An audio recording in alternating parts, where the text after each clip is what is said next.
It's Only Sport with Martin Devlin on The Platform. Brought to you by One New Zealand. Let's get connected. Look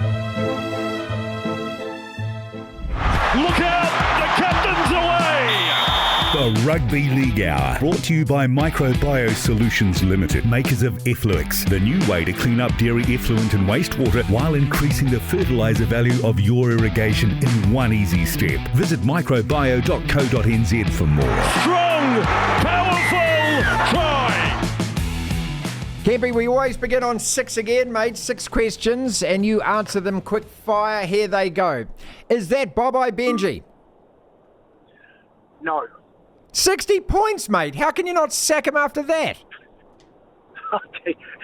You don't just sack them, Marty, after giving up 60 points in your last game of the year. Look, I love the way that he talked about, bringing these young blokes through, and it wasn't about him. So I think he gets another go for it. If he wasn't your mate, would you be saying that? Well, look, I just think you're pulling the trigger too early, Marty. A little bit like the Warriors and the Broncos fans thinking you're going to make the 4 at the beginning of the year. Just leave him alone. He'll go around for another season. Should Kevin Walters be retained as the Broncos coach after they take a 50-pointer?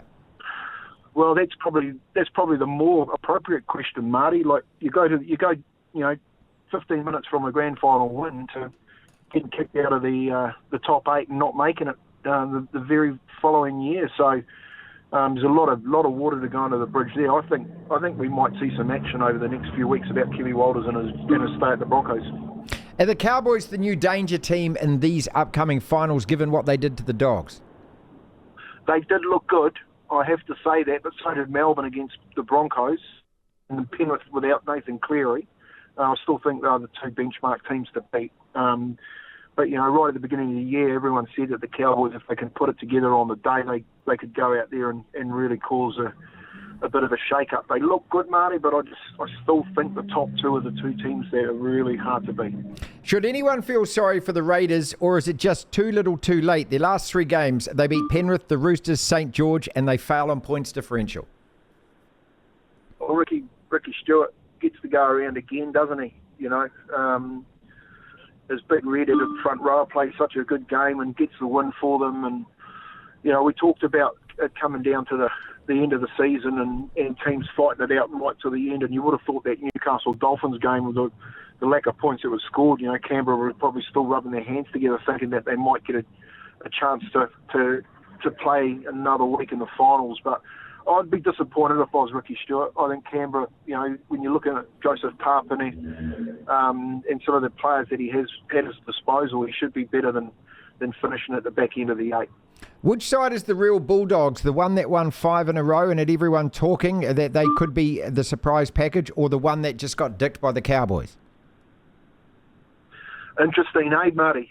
Like it is, I actually thought that Canterbury come out and put a hell of a lot better effort than that together than they did against the Cowboys. And the Cowboys, you just know that they can come out and play that type of football. So you've got to be careful. You're a week out from the finals. Everyone's sort of making sure that they're injury free and they're going to be playing finals football. So can they come around and turn the corner? They get a home semi-final against Manly, I think it is, Canterbury. Yep. Got a hell of a way to make it through the semis, having been out for a while, and a hell of a game with Manly, themselves struggling. Are you still sleeping on the Sharks? Can they win a finals game? Well, man, I didn't pick the Sharks to win. Put it that way. Not the way that they won either, Marty. So it's a bit of a conundrum, isn't it? Like they finally get through there, Craig Fitzgibbons. But does he get them through the first round of the semis? Balls an upset and go through to a final. I can't see it. All right then, Storm, Panthers, Roosters, Sharks, Cowboys, Dogs, Eagles and Knights. There's your top 8. Do we need to talk about anyone below that, or is it gone and it's just excuse time and we can make plenty of them for all the other teams? Is it relevant or not? Oh, talk about teams below the 8, Marty?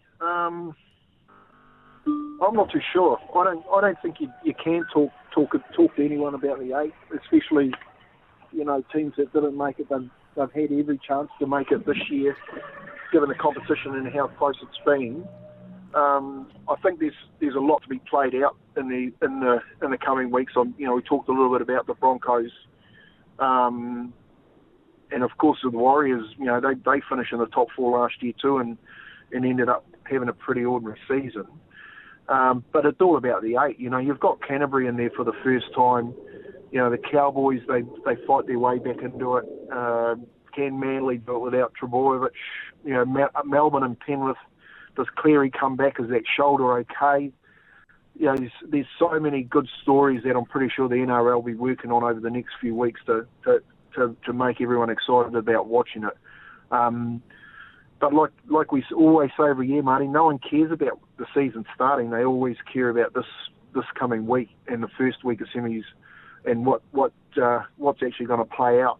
I actually think it's going to play out how we all thought. I think Melbourne and Penrith will get a week off after this weekend, and the rest of the teams that fight their way through it to get them in the final. I can't see these two being disrupted. I think it's going to be a Penrith-Melbourne final. After the weekend, I can't see it going any other way. The only other way it goes elsewhere is if Penrith actually lose Cleary and lose Luai, because Luai's been absolutely outstanding for Penrith over the last few weeks. So, all but a couple of injuries, I'm picking a Melbourne and a Penrith final. The Weekend Roundup. Tony Kemp is with us, former Warriors coach, 25 caps for the Kiwis and played a professional league, of course, in both hemispheres. Yeah, I was going to run through those games, but the question is, can you see any upsets? Melbourne versus the Sharks, Penrith versus the Roosters. Out of those two to start with, you're very adamant about Melbourne. But the Roosters will be eyeing up Penrith, and even if Nathan Cleary comes back on that shoulder, and they'll be giving themselves a hell of a chance to go straight through to the next round, won't they? That's a game that they've got a target to win. Well, they'd love to win it, wouldn't they, the Roosters? I don't know whether they can do it without Brandon Smith and Walker, even though they got a win on the weekend against South, be it the South season's been well over for a long time. They're coming up against the side that knows how to win finals footy, and is Cleary going to be rushed back for this one, or is he going to be safe for the next week? So I don't think in those key positions, although Sydney City have had they've got some experience in their side themselves, that they can handle Penrith at home. Fighting for a four-peat. I just think it's a big mountain to climb.